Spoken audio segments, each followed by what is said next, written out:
12 മണിക്കുള്ള ഷോക്ക് ഒരു 2-3 മിനിറ്റ് മുമ്പാണ് ഞാൻ സീഫ് മാളിൽ എത്തുന്നത്. ഒരു പ്രോഗ്രാം കഴിഞ്ഞ് വന്നതുകൊണ്ട് ഞാൻ പേഴ്സ് എടുത്തിട്ടുണ്ടായിരുന്നില്ല. ബെനിഫിറ്റ് പേ ആണെങ്കിൽ അവിടെ അക്സെപ്റ്റ് ചെയ്യൂല. പിന്നെ അങ്കമാലിക്കാരൻ ആൽബിൻ ബ്രോയാണ് എനിക്ക് ടിക്കറ്റ് എടുത്ത് തന്നത്. പുള്ളിക്ക് ഞാൻ ബെനിഫിറ്റ് ചെയ്ത് കൊടുത്തു. പടം മിസ്സാവുമോ എന്നൊക്കെ വിചാരിച്ചേക്കായിരുന്നു. Thank you bro.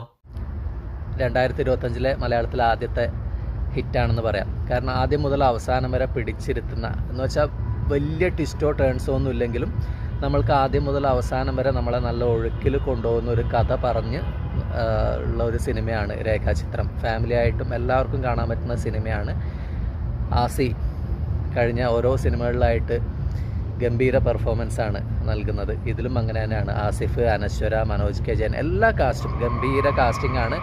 ഒരു പഴയകാല സിനിമയായിട്ട് ബന്ധപ്പെട്ടിട്ടൊക്കെയാണ് കഥ പറഞ്ഞു പോകുന്നത്. ആ ടൈമിലുള്ള ഓരോ സംവിധായകർ എല്ലാവരുടെയും കാസ്റ്റിംഗ് ഒക്കെ ഗംഭീരമായിട്ടുണ്ട്. ജോഫിൻ ടി ചാക്കോ പ്രീസ്റ്റിന് ശേഷം ചെയ്ത സിനിമ.